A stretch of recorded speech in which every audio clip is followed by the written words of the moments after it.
Suicide Squad Rebirth issue 1, which is written by Rob Williams and art by Philip Tan. And this was a Rebirth issue. It set things up. We got some backstory. It's basically just... well, first of all, Amanda Waller goes to see the president. She goes to see Obama. Yeah, which that's like I'm of two thoughts when you do that because in the future you're really time stamping it.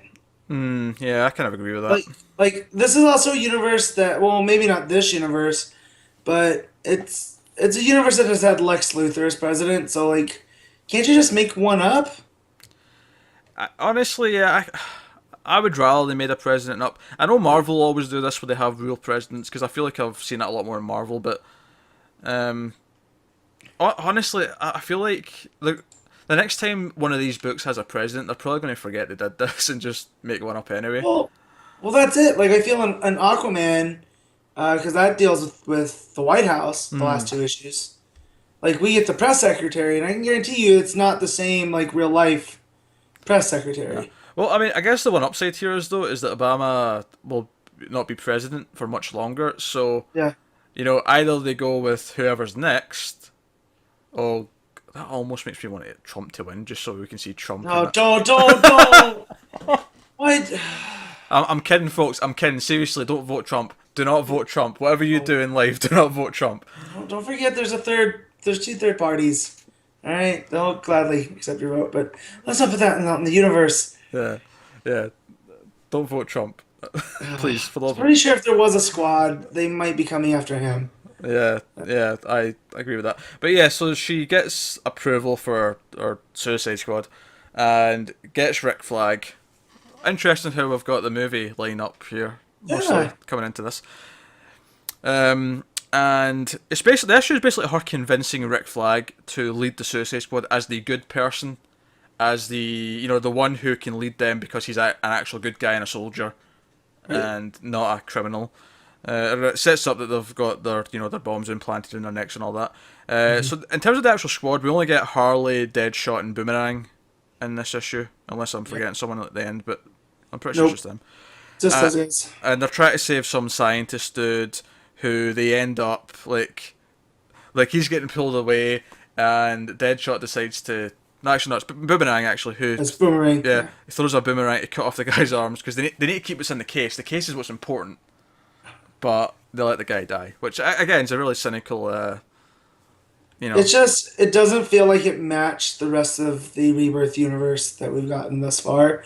This still feels very much like New 52 for its worst aspects with the shadowy government programs and whatnot. And there was the one thing I did like is early on it has the descriptions of them like as captions, which I liked.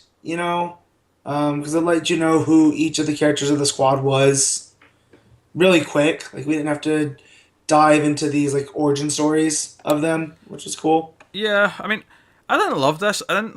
I mean, I didn't even particularly like it, but I didn't dislike it either. I thought it was like, it was perfectly fine. Like, I think if you want a Suicide Squad book, this is an okay start. It didn't put me off. Like, I'm definitely like, this is the Rebirth issue. I'm definitely wanting to try issue 1 to see, see if it's better, see where it's going, what it's like. I didn't think the Yeah, art was particularly great. I thought it was a wee bit too. Um, it was I mean, very spotty in parts. Like Harley yeah. looks really like her face looks out of proportion. Like sometimes it looks like a doll's face. You know? Yeah, no, I see what you mean.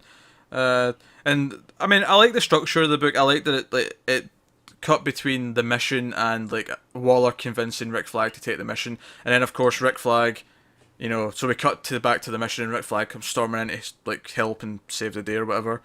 I thought it read well enough. Like, I thought it flowed well. I thought it.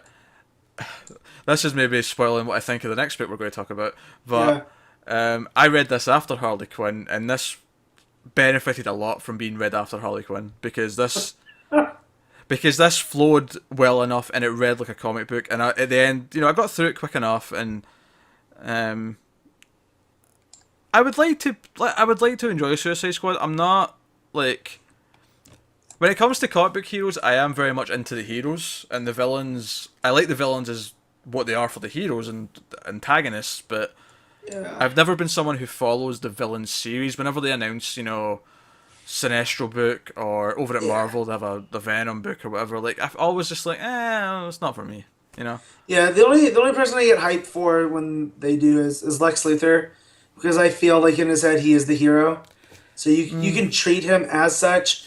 I don't get that vibe with any of these versions, like Harley and Boomerang and Deadshot. Like, I had read Secret Six. That's how I was introduced to Deadshot, and I feel like they've just throw a mask on Deadshot, and that's like his defining character trait now. Yeah. Like there's nothing to me that drew me into these characters that I want to read more about Well, them. admittedly, I haven't read Secret Six. I know Blasphemy. It's one of my holes from my DC past that I need to fill. Yeah, but But you've read Brian Q. Miller's Batgirl, so that makes up for oh everything. hell yes, I love that book. So But as I understand it, that book at least gradually turns them into more anti-heroes as it goes on, and they become yep, sympathetic. And I feel like that's what you kind of want to do with Suicide Squad. But I yep, think to do that, you have to be smart with what villains you're putting on the team because they can't be yep, ones that you want to use as villains again. Really, you have to yep. you have to commit to making them more sympathetic. They don't have to become like goody two shoes by any means, No, but they can be a bit more heroic. And I'm not so sure I really see Harley Quinn becoming no, that, or that was. and I know Go our new ahead. 52 book had her become more of an anti-hero.